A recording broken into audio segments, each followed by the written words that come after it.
Kaya halos ko sa inyo, huwag kayong tumigil. Focus kayo sa guidance, tuloy-tuloy na kayo. Yes. No? Tuloy na. Grabe naman. Bahala na ang mga kasabihin sa inyo. Sabihin na lang yung gamitin nyo sa kanila. Hindi yung gamitin na ano ha, gamitin nyo sila. Hindi celebrate nyo sila. Magpantay ng reunion para mag-ipon-ipon, pero doon natin yung sasabihin. Diba? Yun lang.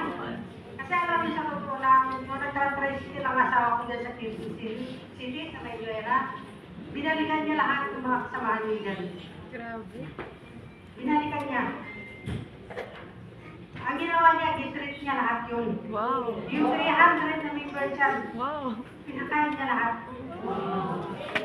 Yun sinasabi na, lumingon sa dati mong pinanggalingan. Kahit umangat naman, lumingon ka. Yes. Diba? Kaya kasabi ng mga kasamahan niya, buti pa nga, lumingon kahit umangat ka na, lumingon ka pa rin, bumabalik ka pa rin. Hindi na nga kami nag-iba eh, ganun pa rin kami. Umangat na lang konti, pero hindi naging mayaman ang ugali. Down to earth pa rin kami. Kaya ang gagawin nyo lang, tuloy-tuloy lang kayo. Huwag kayong minto. Mag-invite, mag-share lahat. Huwag kayong tumigil hanggang hindi kayo makakuha ng isang kabila.